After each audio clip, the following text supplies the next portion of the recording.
djali i ri shqiptar, i cili është duke punu në gurbet dhe me shpresë për me ardhur në Kosovë. Fëmëria ime ka qenë e jashtëzakonshme, kam qenë shumë me fat se jam rrit në një ambient ku ka pas dashni të bollshme me njerëzit cilët i kom dashur dhe më kanë dashur, edhe për atë ndjehem shumë e fat. Lindja për mua është një ndër gjërat më të rëndësishme të cilat i mbaj afër zemrës dhe që kam dëshirë t'ja kthej borxhin për sa që jam gjallë. Qyteti jam i lindjes është qyteti më i bukur në botë. Familja për mua është një ndër motivimet kryesore në jetë.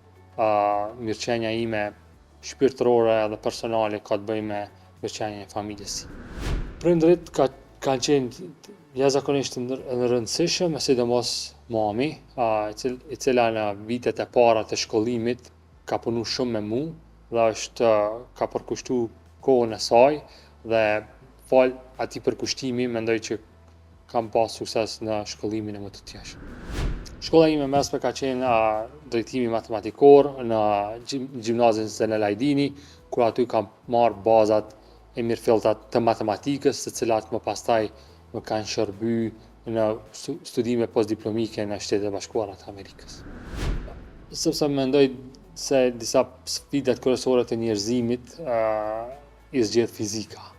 Dhe në këtë rast ka një lidhje të drejtë për drejtë midis konsumimit të energjisë dhe mirëqenies njerëzore, dhe drejtimi që kam zgjedh ka të bëjë me zhvillimin e resurseve të reja të energjisë në mënyrë që të ketë një shpërndarje më të barabartë të energjisë në botë dhe të përmirësohet kualiteti i jetës për gjithë. Vend i madh ku duhet shumë punë, po ka edhe shumë stres. Deri para një viti kam qenë shumë i angazhuar në komunitetin shqiptar kur kam jetuar në shtetin e Oregonit, në Portland, Oregon, sepse aty ka qenë komuniteti jashtëzakonisht i organizuar dhe i përshëndes që të gjithë. Aty jemi marrë më së shumti me fëmijët e komunitetit, ku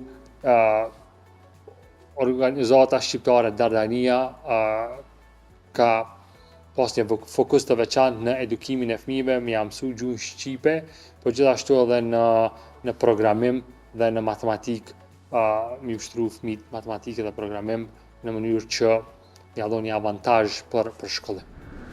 Në Universitetin e Illinois, në Urbana-Champaign, gjithashtu edhe në Institutin e Fizikës Plazmatike në të njëjtin shtet. Sfidat kanë qenë dhe vazhdojnë të jenë të shumta, por kisha me veçu një projekt të vetëm ku kam zhvilluar një lloj sensori të ri, i cili përdoret për prodhimin e çipave, që ka qenë një në projektet më sfiduese në cilin kam punu, ndërsa sfidat janë të shumë llojshme dhe ato kryesore kanë bëjë me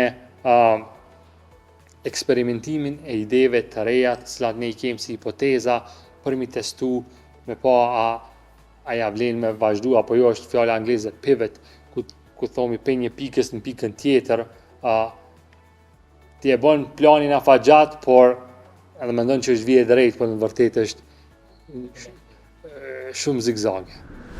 Mundohem me balancu, shoqja jam kish me thonë që nuk e balancoj mirë, por mundohem me balancu, sidomos me kalu kohë me vajzat e mia, gjë që gjithmonë mendoj që nuk po kaloj kohë të mjaftueshme me to. Vlerat dhe parimet janë gjëja kryesore në jetën time. Pa vlera dhe parime nuk mendoj që asgjë kish me pas kuptimin të cilin e ka, dhe asgjë nuk kish me pas motivimin të cilin ma japin për punë dhe për jetë. Vlerat dhe parimet pa to nuk mendoj që jeta ja vlen të jetohet. Për një fizikan nuk kisha fol, po për një fizikan bërthamor kisha fol. Në këtë rast është se reagimi i parë i njerëzve është bombat atomike, eksplodimi etj, por një pjesë e vogël e fizikanëve bërthamor punojnë me bomba, ndërsa pjesa tjetër punojnë me zhvillime të reja të energjisë dhe për zhvillimin e çipave të kompjuterit. Ka shumë persona në jetë të cilët meritojnë falënderimin tim, fillu prej mamit, prej babit, prej shoqës, prej fëmijëve të mirë dhe profesorave. Ka shumë, nuk është një person i vetëm, po nëse kish me qenë një person, kish me qenë nën. Disiplina. Mendoj që me pas disiplinë është gjëja më e rëndësishme, në mënyrë që me arrit në mënyrë sistematike ato që do me arrit. Motivimi është i rëndësishëm për me fillu, por motivimi është ndjenjë e cila mundet më shu pas një kohë, ndërsa disiplina ti e bën diçka edhe kur nuk e don, edhe kur priton, edhe kur nuk ndjehesh mirë, por disiplina është ajo që mendoj që i mund të gjitha.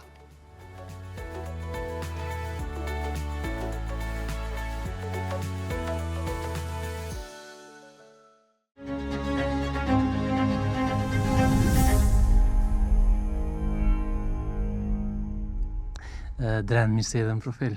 Mirë se gjeta. Të falenderoj që me gjithë angazhimet edhe që i ke pas, ke tregu një gatishmëri për me qenë pjesë e profilit. Gjithsesi, i falenderoj për te. Po e fillojmë rrugtimin tënd si një fizikant, po e nisim prej Gjilanit, prej shkollës mesme, paka shumë pika të shkurta. Po në shkollën e mesme kam qenë në drejtimin matematikor, matematik informatik në gjimnazin Zelen Ajdini, ku kam qenë shumë e fat mi pas dy profesora shumë të mirë të matematikës, profesor Festim Shkodra dhe Murat Morina, cilat në kam përgatit për garat matematikës. Po para prakisht edhe gjatë shkollës fillore, e kom pas një arvenin e parë në Kosovë në matematikë, me ndihmën e një djalit migjës, Edmond Qerimi, cili ka qenë venin e parë në treva shqiptare në fizikë. Pastaj shkollë të mesme kam pas një vendin e tretë në Kosovë në garat matematikës dhe do të matematika, fizika kanë qenë ato të cilat To kanë qenë lante preferuara të mira. Po.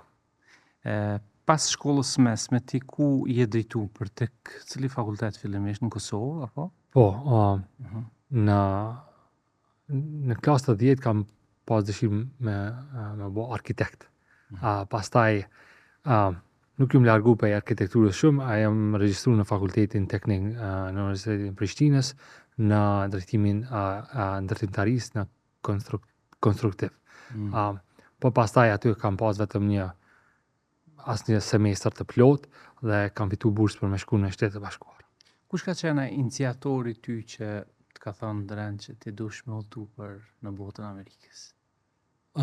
Gjatë shkollës mesme më është dhënë një mundësi për me shku në klasë të 10, me shku në Shtetet Bashkuara të Amerikës në një shkollë të mesme atje, por fatmirësisht në retrospektiv nuk kam ujtë me marrë vizën. Pa ta pranu në shkollë atje, por vizës pa kam dhonë, edhe pastaj gjithmonë ka qenë mbrapa kokës a ideja që du me shku me vazhdu shkollimin atje, dhe ka qenë Bislimi Group Foundation, udhëhequr nga Faton Bislimi, cili ka dërgu edhe student paraprakisht. Unë kam qenë pjesë e kohortës së fundit të studentëve, dhe një djalë tjetër i Ferizajt, Bajram Hoxha, kemi fitu bursa të dëtë për me shku në Kaliforni të Shtetet e Bashkuara për me vazhdu shkollimin.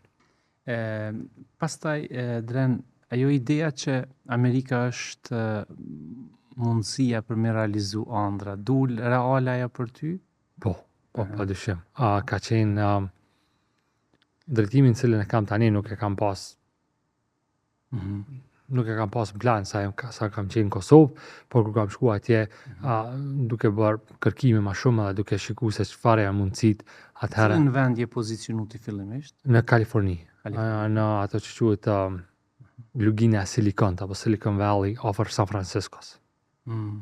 Pastaj jam transferu në shtetin e Illinois, në Universitetin e Illinois Urbana-Champaign. Aty ke kry bachelor? Po, aty pastaj kam përfundu bachelorin, masterin dhe doktoraturën në të njëjtin universitet. Në të njëjtin universitet, në të njëjtin profil?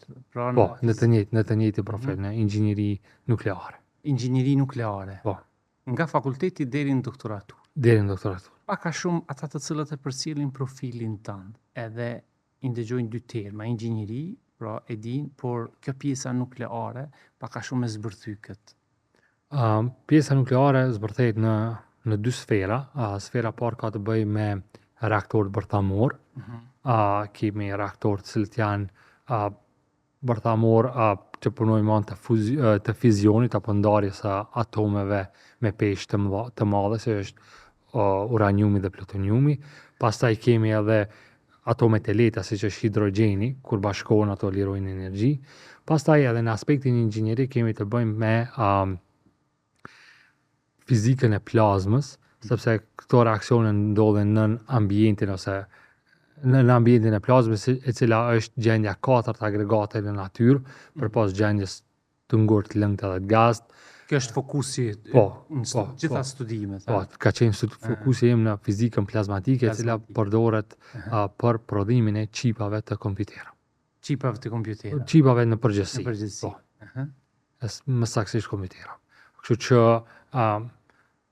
ka mujtë me shku me punu me reaktor bërthamor, ka mujtë me shku me punu me në aspektin e mbrojtjes apo me bomba, por kam zgjedhur një aspekt një aspekt tjetër që është prodhimin e çipave të kompjuterit ose të çipave në përgjithësi. Pra, përvojat e punës më njëherë pasi ke marrë titullin doktor i fizikës. Nëse unë e gaboj ti lesh më përmisan. Pasi ke marrë titullin doktor i fizikës, ti e drejtu përvoja e parë e punës, ku ka filluar? Po, në Shtetet Bashkuara, përvoja e punës fillon gjatë studimeve post bachelorit. Gjatë masterit, projektin në cilën e kam punu ka qenë financuar nga Apple për këto qipat e re që janë M1, M2, M3 dhe M4 që kanë dalë tani. Po aty do thotë ke klasë apo lëndë që duhet ti përfundosh, por paralelisht janë edhe kërkime shkencore, dhe ajo është si punë me orar të plotë. Pastaj në doktoratur ka qenë një kompani tjetër e cila ka financu doktoraturën time, quhet ASML, është një kompani holandeze që është një ndër kompanitë më të rëndësishme në botë, të cilën shumica e njerëzve nuk kanë dëgju, pasi që ata prodhojnë maqina të cilat përdoren për prodhimin e çipave të gjeneratës së fundit.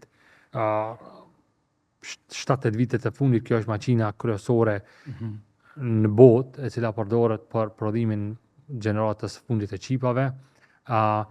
Pas përfundimit të doktoraturës kam shku në industrinë e gjysmëpërçuesve, apo quhet semiconductor industry, në Oregon të Shteteve Bashkuara, në pjesën perëndimore, ku kam punuar në një kompani që quajtur Lam Research, e cila mirret me prodhimin e maqinave të cilat prodhojnë qipat e kompjuterëve.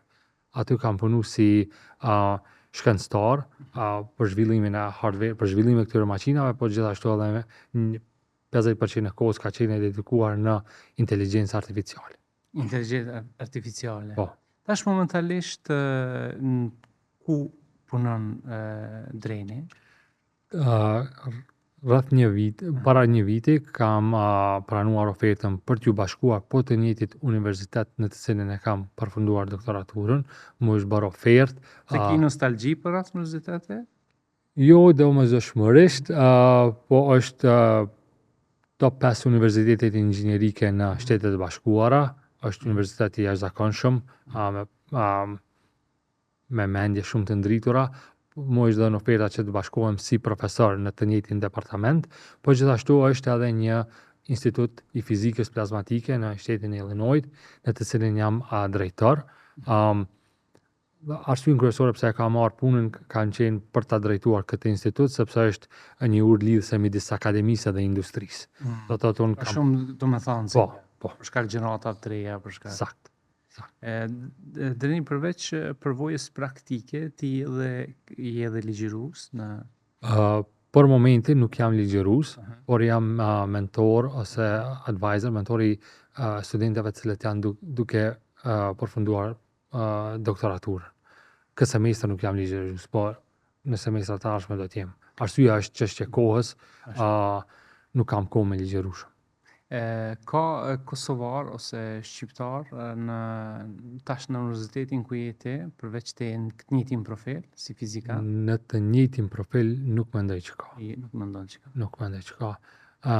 Në industrinë e gjysmëpërçuesve janë 2 shqiptar të tjerë që një vajzë duket nga Fieri, që punon në IBM, është edhe një shqiptar nga Kosova, nga Mitrovica, Sokol, ja rova mbi emrin, Sokol i Balli, i cili ka shku në Shtetet Bashkuara viteve 80-ta, ajo është pothuajse në pensionim, por ai punon ajo është inxhinier mekanikës, po punon në industrinë e gjysmëpërçuese. Kam pas fatin me një. Për momentin, cilat janë disa prej projekteve ma aktuale që ti je tu i zhvillu, që je pjesë atyre projekte, në mënyrë direkte ose indirekte? Në mënyrë direkte, unë punoj në shumë projekte. Për momentin, instituti cilën e drejtoj janë rreth 35 persona që punojnë në të. Jam 5 apo 8, 7 apo 8 janë studentë të doktoraturës, ndërsa të tjerë janë inxhinierë dhe shkencëtarë që punojnë aty.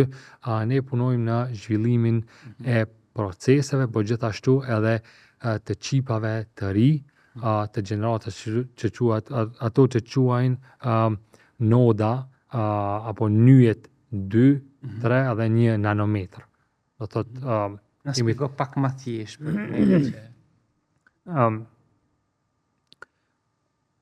për çfarë funksion? Në një tranzistor, në një çip kompjuterave i cili është rrekon rreth 2 cm me 2 cm. Tani teknologjia ka bërë të mundur që të vendosësh aty 10 ose 20 miliard tranzistor. Brenda, do të me 2 cm katror. Pra tjetë në madhësi sa më i vogël, ndërsa në funksion tjetë shumë i... Sakt. Do të efikasiteti i një qipi varet se sa tranzistor ka. Është një ligj që quajtur ligji i Moorit. Moori ka qenë një nga themeluesit i kompanisë Intel, i cili ka thonë që çdo 2 vite numri i tranzistorave në çip dyfishohet. Dhe pak a shumë ky ligj prej viteve 60-ta është në funksion, por problemi tani është sepse kemi të bëjmë me mallësi shumë të vogla, të cilat kanë të bëjmë me atome individuale. Do thotë, është kontrollimi i atomeve individuale, këto janë sfidat më të mëdha, ku mënyra se si prodhon qipat kemi shtresa filmike apo nanometrike, do thotë shtresa atomike, ku kemi atome individuale në një formë të filmit, e cilën e ndon njëri mbas tjetrin, pastaj duhet të gravu, duhet me gravu në to. Në anglisht quhet etching, në që fjala më edukate shqip është gravimi, pastaj këto gravimi kemi të bëjmë me ato që quhen puse, të cilat kanë gjatësi prej 2 apo 3 nanometra, ndërsa janë të thellë, ndoshta 2-3 mikrona. Kemi të bëjmë me bëjmë një krahasim, kemi të bëjmë një aspekt të racios midis 1 dhe 10.000. Do thotë nëse është 1 metër i gjerë, është 10.000 metra i thellë. Denise, ku jemi këtu tek qipat? Gjatë periudhës Covid ka qarkullu ai lajmi i famshëm se është një krizë të qipat për qoftë në Amerikë ose kështu më radhë. Sa qëndron kjo? Është një luftë për qipat sot në botë? Ka qenë, është e vërtet, po arsyeja nuk ka qenë aftësia prodhuese, po kanë qenë linjat e furnizimit të landës parë. Është landa e parë? Landa e parë janë elementet si për shembull silikoni, elemente kimike. Po, elementet kimike. Ato që quhen metalet të rralla. Janë to metale. Po. Është një krizë në botë për to metale tash? Nuk është një krizë, po varësisht për vendeve. Amerika ka, po për shembull në këtë rast që është aktuale, Ukraina ka shumë të tillë. Presidenti Trump mundohet që ta bëjë një marrëveshje që t'i marrë këto metalet të rralla në mënyrë që të ketë të drejta ekskluzive për ato, për arsye se ka një garë midis Kinës dhe botës perëndimore sa i përket avancimit të çipave, sepse ka një lidhje të drejtë për drejtë. Ka një lidhje të drejtë për drejtë në zhvillimin e inteligjencës artificiale, por gjithashtu edhe në zhvillimin e armëve më të reja, qasja në qipat të gjeneratës së re. Pra, qipi sot është domethënë në lëvizjen e trendeve në botë. Qipi është ajo që na bën të mundur na me pas këtë intervistë këtu. Qipi. Po dal pak të çmimet. Në profilin të përfshinë disa çmime. Ne I përmend disa që mos t'i lexoj unë, do të thonë ndër çmimet më të mëdha që I ke marrë deri tash në punimet e tua shkencore, qofshin ato teori ose teza që ke ngrit apo edhe në praktik. Cilat janë?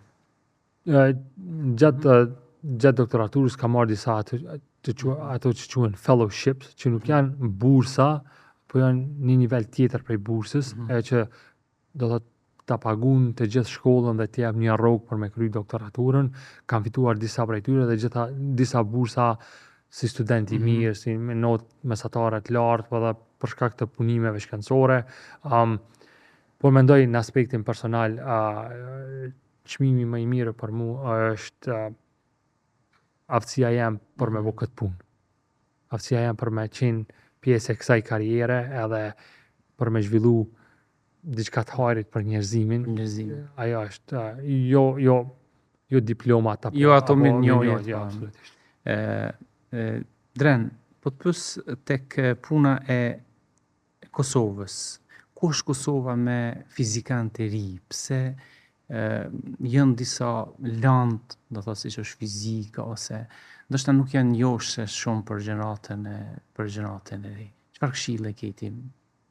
Po janë dy arsye pse zhvillohet shkenca.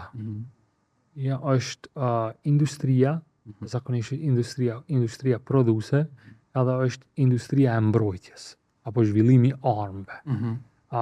Do të thotë në Shtetet e Bashkuara financat kryesore për zhvillimin e shkencës vijnë prej industrisë, që fundamentalisht ka të bëjë me profitin, po vjen edhe prej qeverisë, qeveria dëshiron që të krijojë programe mbrojtëse apo fuqi luftarake. Fatkeqësisht në Kosovë nuk janë këto, por lajmet mira është se sa kam pa në Shtyp, është duke zhvilluar një fabrikë për prodhimin e municioneve dhe dronave, dhe për zhvillimin e dronave nevojiten fizikan, nevojiten inxhiniera, programera, matematicien.